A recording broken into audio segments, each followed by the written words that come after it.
Ethnic and racial minorities, Indigenous peoples, women, youths, persons with disabilities, and other marginalized groups are often disproportionately affected by the impacts of natural hazards and climate change worldwide. The root causes of people's vulnerability are determined by a combination of geographical context, financial, socioeconomic, cultural, and gender status, and access to services, decision-making, and justice. GFDRR is a strong proponent of supporting vulnerable, middle and low-income countries to develop inclusive approaches to disaster risk management. And we have supported a number of activities and developed a range of strategies and targets in this area since GFDRR was launched in 2006. And we want to do more, and we will. On the ground, GFDRR funding has supported both global and regional teams to produce high-quality, innovative work on inclusion and disaster risk management programs across regions. We are also investing in generating more robust evidence, research, and analysis to better understand how gender dynamics affect disaster risk management outcomes, as well as to identify challenges and opportunities to promote a more disability-inclusive approach to disaster risk management. For example, our latest global analysis on gender dimensions of disaster risk and resilience emphasized that men, women, boys, and girls all are impacted differently by disasters. And if disaster risk management policies take gender dynamics into account, disaster impacts will be mitigated more efficiently without worsening existing gender gaps.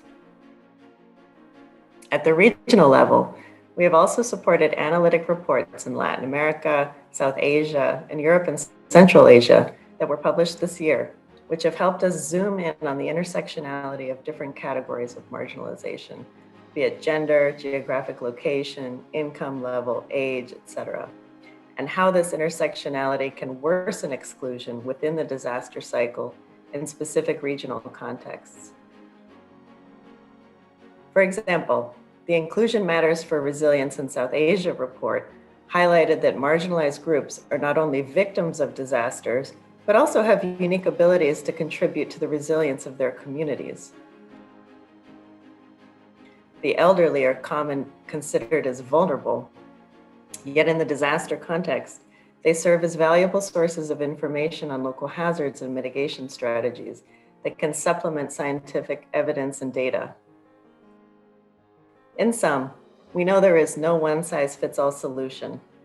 A menu of options and tools that highlight inclusive approaches that can be tailored to the local context is needed. That is why we are piloting the use of country-level assessments, now being carried out in Ethiopia, Niger, and Senegal, to determine how best to close gender gaps in disaster risk management policies and programs, and which aim to be a practical tool to guide the design and implementation of World Bank operations. Our team at GFDRR is working to consolidate our experience, knowledge, and tools around inclusion as part of our new strategy, with the objective of scaling up our work to influence new lending operations and policy dialogue through task teams and partner organizations. To take stock of where we stand, we recently carried out a rapid portfolio review of our grants and found that over the last 5 years, about 2/3 of active GFDRR grants included elements of inclusion, amounting to about $260 million in funding. We are also conducting a stock-taking exercise to review the outcomes and lessons learned from previous grant-funded work to determine what gaps remain so that we can better target our support going forward. We look forward to discussing this work with you in more detail in the near future, and thank you for your attention.